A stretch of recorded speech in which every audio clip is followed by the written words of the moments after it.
जुलाई महीने का 14 रविवार संत अन्ना जोआकिम के पावन पर्व का सबसे निकट रविवार संत पापा फ्रांसिस के द्वारा हमारे लिए घोषित world day of grand parents and Elder day.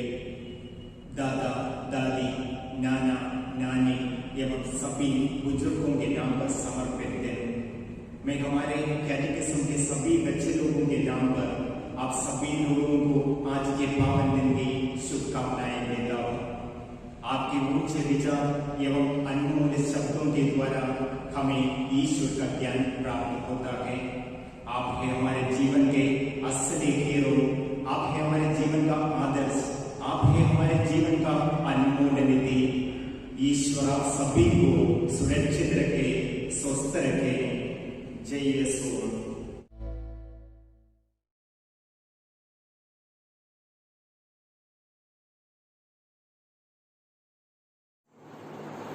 Good morning बच्चों, आप सभी को जय यीशु। मैं नीलम कुजूर एंथनी आज एक बार फिर से आज की क्लास में आप सबका स्वागत करती हूँ। अब हम अपनी आज के दिन को शुरू करने के लिए सबसे पहले क्या करेंगे, अपनी आँखों को बंद करेंगे, अपने हाथों को जोड़ेंगे और पिछले पूरे हफ्ते में हमने पूरे दिन में, इन 7 दिनों में, इन 6 दिनों में हमने जो कुछ भी प्रभु ईश्वर से पाया, जो कुछ भी ईश्वर से मिला, जो कुछ भी हमने अपने माता पिता के साथ किया, जो कुछ भी हमने अपने दोस्त यारों के साथ, अपने भाई बहनों के साथ किया, उन सभी बातों को हम याद करेंगे और हम मनन करेंगे कि हमने कितने अच्छे से पूरी रात हमें प्रभु ने संभाल के रखा और कितनी बार हमें नया दिन देखने को दिया। साथ ही कितने अच्छे पेरेंट्स हमें दिए, इतने अच्छे भाई बहन हमें दिए, इतने अच्छे दोस्त हमें दिए, है ना। इन सभी बातों को हम लोग याद करेंगे और प्रभु को धन्यवाद देते हुए हम सब एक साथ कहेंगे, हे पिता हमारे जो स्वर्ग में है, तेरा नाम पवित्र किया जावे, तेरा राज्य आवे, तेरी इच्छा जैसे स्वर्ग में है वैसे इस पृथ्वी पर भी पूरी होवे।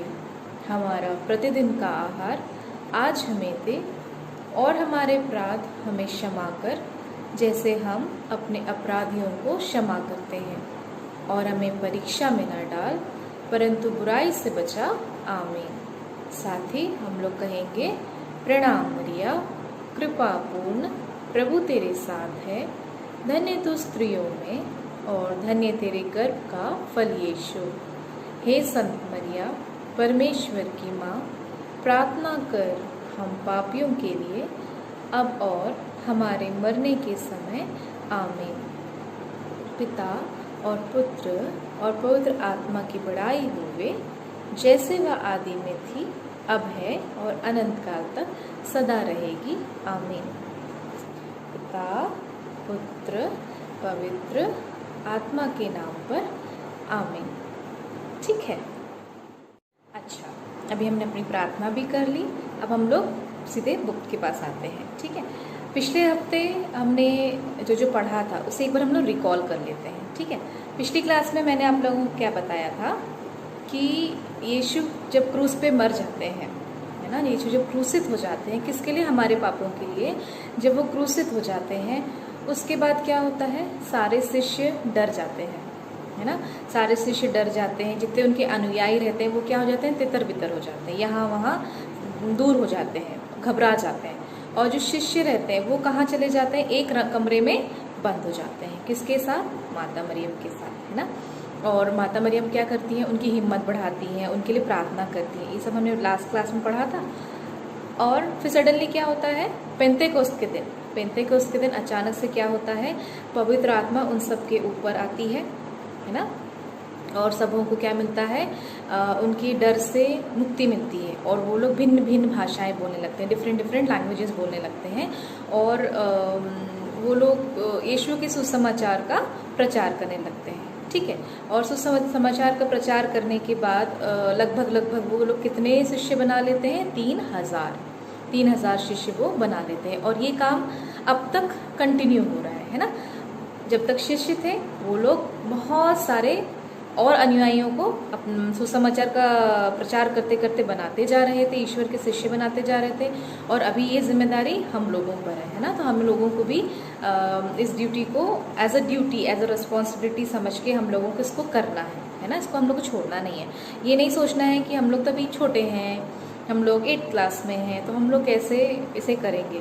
ईश्वर की योजना रहती है, वो चाहे आप छोटे हो चाहे आप बड़े हो, वो सबों के लिए कुछ ना कुछ योजना बना के रखते हैं। वो आपके द्वारा भी सुसमाचार की प्रचार करवाएंगे, करवाते भी होंगे, है ना। आप लोग जो आप लोग जिस तरह से रहते हो, जिस तरह से एक दूसरे से बात करते हो, जो दूसरे लोग आप लोगों को देखते हैं, तो उससे भी क्या हो रहा है, सुसमाचार का प्रचार हो रहा है। क्योंकि ईश्वर ने कहा है ना, एक दूसरे से प्यार करो, एक दूसरे के साथ अच्छे से रहो। ईश्वर ने हमें 10 आज्ञाएं दी हैं, है ना। उसमें सब कुछ लिखा हुआ है। प्लस हम बाइबल भी पढ़ते हैं, बाइबल में भी कई ऐसी ऐसी बातें हैं जो आज हमें करनी है ना। हमें एक अच्छा लाइफ जीना है, माता पिता की बात सुननी है, बड़ों का आदर करना है ना। तो ये सब चीज़ें आप करके क्या करते हो, सुसमाचार का प्रचार ही आप लोग कर रहे हो। तो आप लोग एक प्रकार से ईश्वर की योजना के भागीदार हो। इसलिए ये मत सोचना कि हम लोग अभी छोटे हैं तो हम लोग क्या करेंगे, ऐसा नहीं है, ठीक है। चलिए, तो हमने पिछले क्लास में हमने जो पढ़ा था हमने उसे भी रिकॉल कर लिया। अब हम आज की क्लास यानी आज जो बाकी बचा हुआ है उसे हम लोग कंटिन्यू करते हैं, ठीक है। अब आप लोग देखोगे पेज 44, पेज नंबर 44 में आप लोग देखोगे हम लोग पढ़ेंगे प्रारंभिक कलीसिया की विशेषताएं, उनके बारे में, ठीक है। प्रारंभिक कलीसिया क्या थी मैंने आप लोगों को बताया था। अब उसके हम लोग विशेषताओं के बारे में पढ़ेंगे, ठीक है। तो उसकी विशेषताएं क्या है, किताब के माध्यम से हम लोग देखेंगे कि प्रारंभिक कलीसिया की 4 विशेषताएं थी, ठीक है। पहला क्या था, प्रेरितों की शिक्षा सुनना। क्या था, प्रेरितों की शिक्षा सुनना। दूसरा क्या है, भ्रातृत्व निर्वाह में ईमानदारी, भ्रातृत्व निर्वाह में ईमानदारी। तीसरा क्या है, प्रभु भोज एवं सामूहिक प्रार्थना। क्या है, प्रभु भोज एवं सामूहिक प्रार्थना। और चौथा क्या है, बुक के हिसाब से चौथा क्या है, संपत्ति में साझा करना एवं एक साथ भोजन करना, ठीक है। तो हम लोग आज इन 4 बिंदुओं में बातें करेंगे, ठीक है। चलिए, सबसे पहला पॉइंट क्या है, प्रेरितों की शिक्षा सुनना। जैसे ही पवित्र आत्मा प्रेरितों पर उतरते हैं, उन लोगों को ताकत मिलती है, उन लोगों का डर दूर हो जाता है। वो लोग सीधे पब्लिक में जाके क्या करने लगते हैं, प्रचार प्रसार करने लगते हैं, है ना।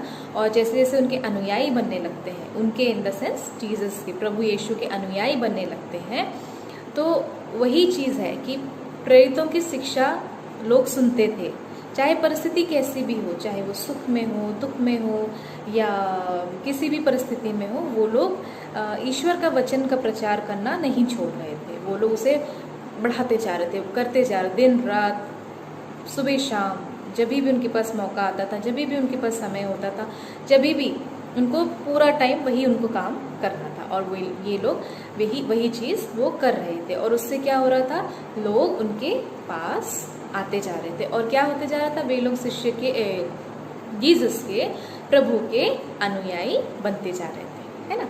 तो एक बार मैं इसको रीड आउट करती हूँ, आप लोग सुनिएगा, ठीक है। प्रेरित प्रभु यीशु के जीवन तथा पुनरुत्थान का साक्ष्य देते थे, ठीक है। क्या करते थे वे लोग, पुनरुत्थान का, जीवन और पुनरुत्थान का साक्ष्य देते थे। वे मानव मुक्ति की ईश्वरीय योजना की परिपूर्णता को प्रभु यीशु के जीवन, दुख भोग, मृत्यु और पुनरुत्थान से दर्शाते थे। वो लोग एग्जाम्पल्स दे दे कि जैसे ईश्वर जब थे तब वो क्या करते थे, ईश्वर जब चले गए तब हमारे साथ क्या हुआ, और हम लोग भी जब चले जाएंगे, इस दुनिया से हम जब चले जाएंगे तो हमारे साथ क्या होगा, और एंड में यानी कि जब ईश्वर आएंगे तब हम सबके साथ में क्या होगा, इन सब के बारे में शिष्यगण क्या कर रहे थे, प्रचार कर रहे थे, ठीक है। प्रारंभिक क्रिस्तीय ना केवल ईश्वर के वचन को ग्रहण करते थे, बल्कि उस वचन को दूसरों के साथ बांटने में गर्व करते थे, है ना। उनको जो शिक्षा ईश्वर से मिली, यीशु से मिली, और उन्होंने जो कुछ भी उनके समय में सीखा, अब उसमें वो क्या करते थे, बहुत प्राउड फील करते थे, बहुत गर्व फील करते थे, और अपने तक बस नहीं रखते थे, वो लोग क्या करते थे, उसे लोगों में बांटते थे, ठीक है।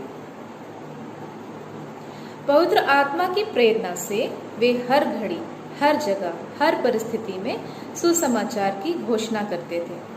उनका जीवन सुसमाचार द्वारा संचालित था। इसी कारण लोग उनके साथ जुड़ना और उनके समुदाय का अंग बनना चाहते थे। जैसा कि मैंने आप लोगों को बताया, शिष्यगण जब उन्हें शिक्षा दिया करते थे, जैसे यीशु के समय में बहुत से लोग प्रभावित होते थे, चंगाई पाते थे, चमत्कारों को देखते थे। अब उनके शिष्यों के द्वारा भी, प्रेरितों के द्वारा भी वही किया जा रहा था, क्योंकि यीशु ने प्रेरितों से कहा था ना, जैसा मैंने किया है वैसे ही तुम भी दूसरों के साथ करो। और उन्हें जब पवित्र आत्मा का वरदान मिला था, तभी भी यीशु ने उन्हें कहा था कि तुम्हें मैं ताकत देता हूँ कि तुम अबदूतों को निकालोगे, चमत्कार दिखाओगे, चंगाई प्रदान करोगे और मेरे स्वर्ग राज्य का, हमारे स्वर्ग राज्य का क्या करोगे, प्रचार प्रसार करोगे, है ना। तो जो यीशु ने प्रेरितों को बोल के गए थे, उन्हें ऑर्डर दे के गए थे कि आप लोगों को ये करना है, और वो शिष्य क्या कर रहे थे, है ना, उसमें सफलता पा रहे थे। ठीक है, चलिए अब हम लोग प्रारंभिक कलीसिया के दूसरे पॉइंट पे आते हैं। ठीक है, दूसरा पॉइंट क्या कहता है, भातृ निर्वाह में ईमानदारी। भातृ निर्वाह क्या होता है?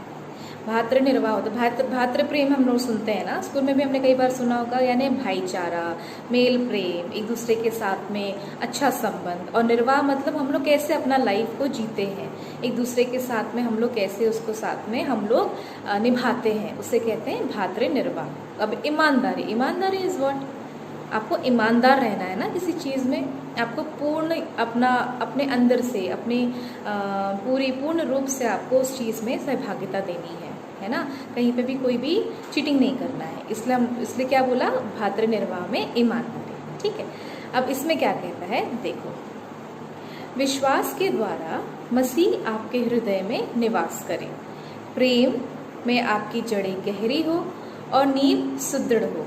ये हम लोग सुनते हैं एफेसियों अध्याय 3 वाक्यांश 17 में। ठीक है, तो इसमें क्या कह रहे हैं कि विश्वास के द्वारा हम लोग क्या हो गए, हमारे हृदय में, हमारे दिल में ईश्वर क्या करते हैं, निवास करते हैं। और प्रेम में, प्रेम मतलब प्यार में, हम लोग की जड़ें क्या हो रही हैं, गहरी हो रही हैं, और हमारा नींव सुदृढ़ हो रहा है, हमारा बेस बहुत स्ट्रांग हो रहा है। ठीक है, आगे बढ़ती हूँ मैं। जैसे यीशु ने कहा, क्या कहा, तुम लोग एक दूसरे से प्यार करो, जिस प्रकार मैंने तुम लोगों से प्यार किया उसी प्रकार तुम भी एक दूसरे से क्या करो, प्यार करो। उससे क्या होगा, उससे जो लोग आप लोगों को देखेंगे वो लोग जान जाएंगे कि आप लोग कौन हो, ईश्वर के शिष्य हो, ईश्वर के बच्चे हो, है ना। ये हमको ईश्वर ने बोल के गए हैं, हमने सुने हैं ना चर्च में, वही चीज़ अभी हम बुक में पढ़ेंगे। ठीक है, मैं तुम लोगों को एक नई आज्ञा देता हूँ। ईश्वर ने क्या कहा, मैं तुम लोगों को एक नई आज्ञा देता हूँ, तुम एक दूसरे को प्यार करो, जिस प्रकार मैंने तुम लोगों को प्यार किया उसी प्रकार तुम भी एक दूसरे को प्यार करो। यदि तुम एक दूसरे को प्यार करोगे तो लोग उसी से जान जाएंगे कि तुम मेरे क्या हो, शिष्य हो। ये हम लोग कहाँ पढ़ेंगे, संत यूहन्ना अध्याय 13 वाक्यांश 34 से 35 में। संत यूहन्ना चैप्टर 13 वर्सेस 34 से 35 में। ठीक है, तो ये चीज़ें बोली हैं ईश्वर ने। और भातृ निर्वाह का मतलब क्या है, एक दूसरे के साथ प्रेम संबंध बना के रखना, एक दूसरे के साथ अच्छे से रहना। और वही चीज़ इस कोटेशन के द्वारा, इस वाक्यांश के द्वारा शिष्यगण क्या कर रहे थे, पूरा कर रहे थे। मैं आगे अब से पढ़ती हूँ। प्रभु यीशु की इस नई आज्ञा को प्रारंभिक कलीसिया दृढ़ निश्चय होकर निभाती थी। दृढ़ निश्चय मतलब पूरे तन मन से, बिल्कुल माइंड सेट के साथ में। ठीक है, और जैसा कि प्रभु यीशु ने स्वयं कहा था, इसी प्रेम के कारण लोग कलीसिया के सदस्य बन जाते हैं। सब प्रेम से एक परिवार के रूप में रहते थे, अपने सुख दुख बांटते थे। उनके प्रेम में स्वार्थ नहीं था, वह निष्कपट और ईमानदार प्रेम था जो दूसरों का हित ही चाहता था। हित मतलब क्या होता है, दूसरों का हमेशा भला चाहना।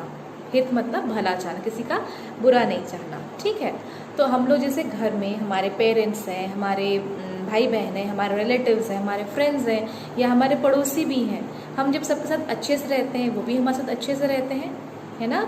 और हमको अच्छे से रहने के लिए सिखाया गया है ना। तो हमें हमेशा इन बातों को याद रखना है। अभी हम प्रारंभिक कलीसिया की थर्ड पॉइंट को हम लोग देखेंगे। ठीक है, थर्ड पॉइंट क्या कहता है? प्रभु भोज एवं सामूहिक प्रार्थना। क्या कहता है? प्रभु भोज एवं सामूहिक प्रार्थना। प्रभु भोज से आप लोग क्या समझते हैं? प्रभु भोज मतलब होता है यूक्रिस्ट का समय, यूक्रिस्तीय रोटी। जब हम चर्च जाते हैं, मास अटेंड करते हैं, तो उस समय में हम लोग क्या करते हैं? प्रभु भोज यूक्रिस्ट में भाग लेते हैं ना। जब फादर जी रोटी और दाखरस को उठाते हैं और उसके पहले जितना भी प्रेयर्स होता है, जो कुछ भी होता है, हम सब में पार्टिसिपेट करते हैं ना। तो वही है आप लोगों का क्या? मिस्सा बलिदान, प्रभु भोज एवं सामूहिक प्रार्थना, है ना। मैं एक बार इसे बुक से पढ़ती हूँ। ठीक है, सामुदायिक जीवन प्रारंभिक कलीसिया की विशेषता थी। यह समुदाय एक साथ प्रार्थना करता था और साथ ही भोजन करता था। प्रार्थना और प्रभु भोज, देखिए बुक में भी लिखा है, यूक्रिस्तीय उसके जीवन का आधार था। शायद इसी कारण वे लोग एकता और प्रेम के सूत्र में बंधे रहते थे। प्रारंभिक कलीसिया में मेरा तेरा, छोटा बड़ा, गरीब अमीर आदि का भेद नहीं था। सिर्फ एक परिवार का सा वातावरण था और प्रार्थना तथा यूक्रिस्ट की शक्ति से उनका जीवन संचालित होता था। ठीक है ना। तो हमें क्या करना है? ना छोटा बड़ा होने का भेदभाव रखना है, ना गरीब अमीर होने का भेदभाव रखना है, ना ही किसी प्रकार का भेदभाव रखना है। हमें सबके साथ मिलजुल के रहना है, एक साथ चलना है, हेल्प करना है। ठीक है, अब हम फोर्थ पॉइंट देखेंगे। क्या है? संपत्ति में साझा करना और एक साथ भोजन करना। अच्छा, इसमें आप लोग देखोगे जितने भी शिष्य थे और जितने अनुयायी बन चुके थे, उन लोगों का एक मोटो था कि हमारा जो कुछ भी है सबके लिए है। अभी हम लोग क्या देखते हैं आज के ज़माने में? हर किसी के अंदर क्या हो गया है? Selfish behaviour. सब लोग क्या करते हैं? स्वार्थता के दास बन गए। सेल्फिश मतलब सिर्फ अपने बारे में सोचते हैं। लेकिन उस समय ऐसा नहीं था। तो जब शिष्यों के अंदर ये बिहेवियर ही नहीं था, तो वो क्या करते थे? अपने मोटो को वो लोग पूरा करते थे। ज़रूरतमंदों को हेल्प करते थे, बीमारों को देख रेख करते थे। अपना जो कुछ भी है, जो कुछ भी उनके पास में, सब एक दूसरे को वो शेयरिंग करते थे, है ना। सबके साथ वो बांटते थे। इस प्रकार क्या होता था? वो अपनी संपत्ति का साझा भी करते थे और एक साथ भोजन भी करते थे। चलिए, अब मैं इसे आप लोगों के लिए बुक से पढ़ती हूँ। ठीक है, सहभागिता के रास्ते में सबसे बड़ी बाधा है स्वार्थ। आधुनिक संसार में स्वार्थ के कारण बुराइयां, लड़ाई झगड़े एवं हत्याएं होती हैं। स्वार्थ तो मानव की सृष्टि से ही उसके साथ था, किंतु प्रारंभिक कलीसिया में इसका प्रभाव नहीं के बराबर था। प्रारंभिक कलीसिया जैसे ईश वचन में सहभागी होती थी, वैसे ही अपने भोजन और संपत्ति में भी सहभागिता करती थी। उनका सिद्धांत था सब कुछ सबके लिए। उनका जीवन अन्य लोगों के लिए आदर्शमय था, क्योंकि स्वार्थ उनसे दूर था। वे अपनी संपत्ति साझे में रखते थे और जरूरतमंदों में बांटते थे। सभी के साथ समानता का व्यवहार होता था और उनके बीच अमीर गरीब, ऊंच नीच का कोई भेदभाव नहीं था। लास्ट में हम लोग एक कोटेशन में देखेंगे, सभी विश्वासी का एक हृदय थे और उनके पास जो कुछ था उनमें सबका साझा था। वे अपनी चल अचल संपत्ति बेचते थे और उसकी कीमत हरेक की जरूरत के अनुसार सब में बांटते थे। ये हम कहाँ देखेंगे? प्रेरित चरित अध्याय 2 वाक्यांश 44 से 45। ओके, सो आज की अपनी क्लास यहीं तक रहेगी। ठीक है, आज आप लोगों को मैं एक छोटा सा होमवर्क दे रही हूँ, वो आप लोगों ने करना है। ठीक है, इस बुक में जो लास्ट पेज है, पेज नंबर 46, पृष्ठ संख्या 46, उसमें आप देखोगे मैंने सर्कल किया हुआ है, एक वाक्यांश है, वहाँ पे कोटेशन है। क्या लिखा है? संत योहन अध्याय 13 वाक्यांश 35 में क्या लिखा है? यदि तुम एक दूसरे को प्यार करोगे तो उसी से लोग समझ जाएंगे कि तुम मेरे शिष्य हो। ठीक है, ये आप लोगों को याद करना है। ये आप लोगों का आज का होमवर्क है। इसके साथ साथ एक छोटा सा होमवर्क और है, आप लोग देखना। जिन के पास बुक है उनके लिए तो ठीक है, जिनके पास बुक नहीं है उनके लिए मैं बता दे रही हूँ। इस बुक में पीछे सेकेंड लास्ट पेज में देखना, सेकेंड लास्ट पेज में पेज नंबर 1 में दिया हुआ है सामान्य प्रार्थनाएं। ठीक है, सामान्य प्रार्थनाओं में हम लोग जो घर में बुक्स हैं उसमें भी आपको सारी प्रेयर्स मिल जाएंगी। तो उसमें इस बुक के हिसाब से, जो बुक हम ले रहे हैं उस बुक के हिसाब से 4th नंबर के पॉइंट में देखो, उसमें दिया हुआ है पवित्र आत्मा से प्रार्थना। क्या दिया हुआ है? पवित्र आत्मा से प्रार्थना। उसमें क्या लिखा है? आइए पावन आत्मा, हम विश्वासियों के हृदय को अपने प्रेम की ज्योति से भर दीजिए। ठीक है, और ये आप लोगों को होमवर्क स्वरूप याद करना है। तो खाली 2 होमवर्क्स मैंने आप लोगों को दिए, एक आप लोगों को कोटेशन याद करना है और दूसरा ये पवित्र आत्मा से प्रार्थना आप लोगों को याद करना है। ठीक है, ये करेंगे आप लोग इस हफ्ते में। ठीक है, और फिर से मैं कह रही हूँ, आप लोगों को कोई भी डाउट हो, कुछ भी हो, आप लोग नीचे कमेंट सेक्शन में आप लोग पूछ सकते हैं। आप लोग मुझे बता सकते हैं कि आप लोगों को वीडियो अच्छा लग रहा है, नहीं लग रहा है, या इसमें क्या और इम्प्रूवमेंट होना चाहिए, क्योंकि आप लोग मुझे जैसे बताएंगे ना तो मैं उसमें और इम्प्रूवमेंट करके फिर से वीडियो बना सकती हूँ, है ना। साथ ही साथ ये जो मैं आप लोगों को होमवर्क्स दे रही हूँ, इसको ध्यान रखना। ये होमवर्क्स आप लोगों को जब हमारे कैटेकिज्म एग्ज़ाम्स होंगे या बिशप टेस्ट होंगे तो इन प्रार्थनाओं में से भी आते हैं और हमारे क्वेश्चंस में से भी आते हैं। ठीक है, तो इनका जो क्वेश्चंस है ये हम लोग अगली क्लास में करेंगे। मैं अगली क्लास में आप लोगों को लिखवाऊंगी, क्योंकि कई लोगों के पास बुक्स नहीं है, ये मुझे मालूम है। ठीक है ना, तो मैं जिनके पास बुक्स नहीं है उनके लिए मैं क्वेश्चन आंसर्स लिखवाऊंगी, और जिनके पास है वो लोग आप लोग बुक से भी रेफ़र कर सकते हैं। ठीक है, तो आज की क्लास मैं यहीं पे ख़त्म करती हूँ। होमवर्क्स को ध्यान रखना, पॉइंट्स को याद रखना, जो जो पढ़ाया उसको याद रखना, और पूरा हफ्ता अच्छे से आप लोग रहिए। God bless you all. मिलते हैं अगली क्लास में। Thank you so much. Bye bye.